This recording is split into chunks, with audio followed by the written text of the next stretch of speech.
masa sih cuman dijelasin tauhid, rukun iman, rukun Islam tuh langsung mantap gitu ya. Tapi kalau ditanya ke saya sekarang gitu, dengan setelah yang semua saya lewati ya ujian-ujian setelahnya itu, kalau ditanya apa yang bikin kuat ya justru karena keyakinan pada tauhid itu ya Pak Ustadz, yang nggak ada tandingannya gitu. Yang saya pikir sebenarnya kan tauhid itu memang ya alasan Allah mengutus semua nabi dan rasul gitu ya dari zaman dulu, dan hanya ketika Islam jadi syariatnya semua lebih sempurna gitu. Tapi kenapa Allah sampai selalu kirim utusan, kirim nabi rasul gitu kan karena tauhid gitu. Jadi akhirnya kalau bisa dibilang ya itu kenapa ini di Al-Quran bilang kita berpegang pada tali agama Allah gitu ya. Kenapa tauhid ini tuh seperti akar, seperti pohon gitu ya kalau dibilang gitu, kalau akarnya makin kuat ya insya Allah gitu ya nanti pohonnya makin berbuah dan sebagainya. Yang saya rasakan betul justru memang tauhidnya itu Pak Ustadz. Jadi waktu berikrar itu ya semantap itu gitu, walaupun dengan kesannya gue pengen banget pahala gitu ya, sampai ngeburugi banget tuh, sampai ya udah syahadat aja gitu ya.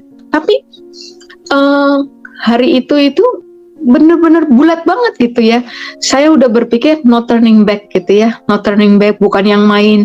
Nanti kalau ada sesuatu, ada masalah, atau saya menemukan kecewa dengan Islam gitu dan sebagainya, mungkin saya bisa balik lagi gitu. Saat itu enggak, kayak cuman iya, saya mau balik kepada Allah yang benar, Allah yang menciptakan saya gitu ya, Allah yang menciptakan dunia dan akhirat nanti gitu ya gitu. Jadi waktu itu udah bener-bener cuman Allah aja gitu waktu itu.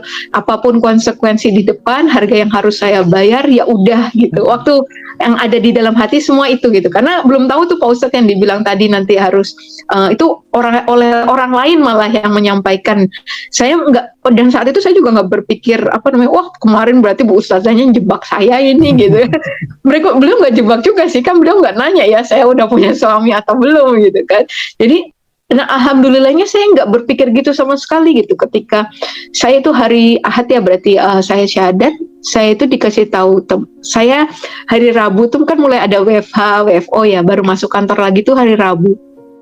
Itu saya, waduh, saya nggak mungkin nyalain YouTube di masjid kan ya, kalau misalnya atau musola di kantor gitu kan, karena nggak mungkin kan, karena belum bisa sholat itu. Berarti saya harus sholat jamaah nggak bisa sama yang laki kan, harus sama yang perempuan gitu.